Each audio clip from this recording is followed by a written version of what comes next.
Okay, welcome to our crochet connection, guys. My name is April Diane, and today I'm bringing to you the half double crochet slip stitch. Okay, and I just selected this particular stitch this week because last week we worked on a herringbone crochet stitch that was rather challenging. So this is a more advanced stitch, I believe, and it's a bit of a doozy, even for those who are advanced, because of the way that you have to hold the yarn. So I decided to find a stitch that was similar, that you could use, that was a little easier. And that stitch is the half double crochet slip stitch. And so you can start out to do a little swatch that's this long. Start out with a chain of 21. And I recommend a larger size crochet hook. So I'm using an 8.0 today, and which is an L, I believe.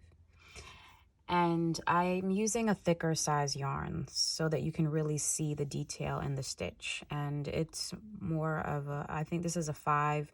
This is a cotton yarn. This is actually Barnett's Maker home decor yarn. I actually really love this yarn, and I use this yarn a lot for purses and things of like, especially if you're trying to make pot holders, you don't want to use acrylic, so cotton would be best so that it doesn't burn. And so you can see this is a size 5 bulky. All right, so I started out with a chain of 21, and then I did a half double crochet in each chain from the hook, in the second chain from the hook, and each of the remaining chains. And I used the back bump of mine. You don't have to. You can totally just go into the center of the V from the front of the chain. But I like to use the back bump. You can see the difference if you fold the chain in half. You can really see that back bump kind of protrude on the side there. That's what I chose to use. It is a little more difficult, but the end result is, I like how it looks on the end because it looks more finished. You have V's on this side, and then you have V's on this side as well. So you can choose, but either way, we're doing a half double crochet in the second chain from the hook and in each of the remaining chains. So, like I said, you can go in the back bump. And the half double crochet, okay, so actually, it's not just a straight half double crochet. You have to do the technique. So, and it's really easy to forget to do this technique because you can easily get into doing a half double crochet and completing it. So I yarned over first, and then you insert it into the second chain from the hook. So I'm using the back bumps. And then you yarn over again, and then you take it out of that middle point. You take it out of the insertion point, but you also take off the bottom, the next loop, and the next loop. So there's only 2 yarn overs. There's the first yarn over before you insert it into your desired insertion point. Then there's the second yarn over after you insert it. And then you take off everything after the yarn over. So this is where the slip stitch component comes in, because you know with the slip stitch, you just go in and you slip out. And that's the same thing. So we yarn over and we insert, and then we yarn over and we take off everything. Okay, so we yarn over. So there's only 2 yarn overs. Insert into the insertion point, yarn over, everything comes off. That insertion point comes off, and then these other bottom 2 come off as well. Okay, now it's so easy to forget to do your, to carry out this stitch as if you were doing a regular half double crochet. So you have to just remember that this is a half double crochet slip stitch.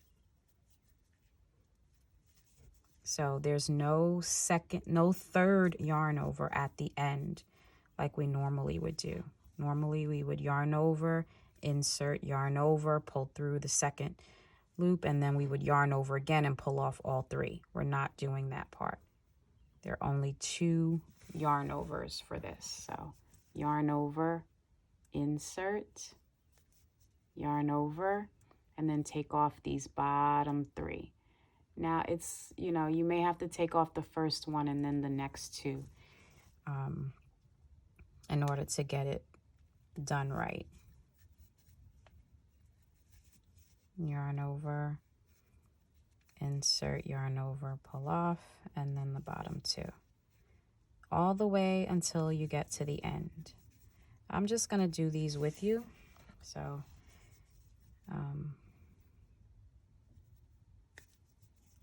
I only have a few more to go here. You do start getting into a rhythm once you figure out the stitch. And remember not to do that third yarn over. The next row number 2, does change a little bit. And I'm going to show you how it changes. So this is my last one. It is not easy to go into that back bump often, so you may want to just forget that part and just go through the front. So there we have it. That's done. Now we're going to turn our work and we're going to do a chain 1 and turn. So we turned first and then I chain 1. Does it matter if you turn 1 first or not? No, not in the grand scheme of things, but it may be easier to turn first just so that your yarn and your hook is situated properly. You don't have to it doesn't get twisted. Okay, so the next thing that we're going to do is the next row. So here is the top of the next row.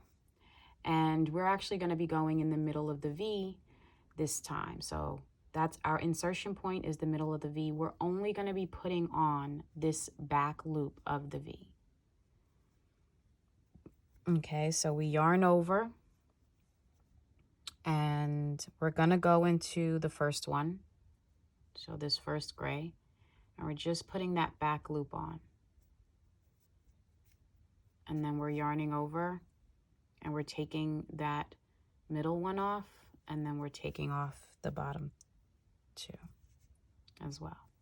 So it's the same thing, the yarn over, insert, just putting on the back loop, yarning over, taking off the middle, and then taking off the bottom 2 without yarning over again. So from here going forward, if you did the back bump in the first one, this is a lot easier, but now you have your clean look at the bottom. So we're yarning over, finding our next back loop, which is this green one, yarning over, taking off the second one, and then taking off the bottom 2 as well.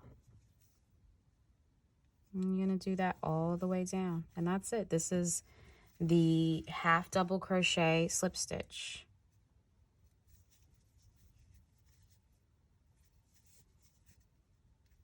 And as I mentioned, it does kind of look like the herringbone stitch. So it's a modified version.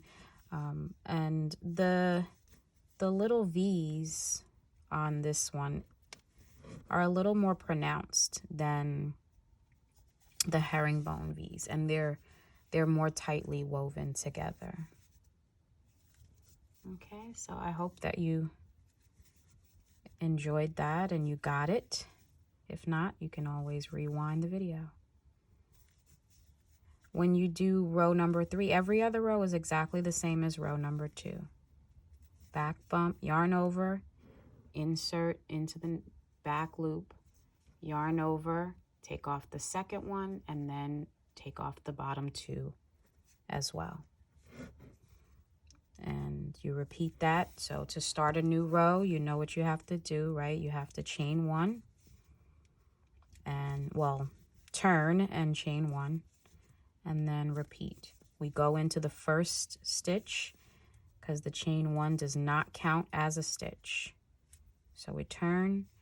There we go. That's what our work looks like. Okay, the top has its own little set of V's. The very bottom has its own set of V's. And this is what it's looking like on the side. Okay. I figured this is a good yarn and pattern for pot holders. You could make blankets with this. You could make pillows. You could make a nice scarf with this. This would be a lovely scarf.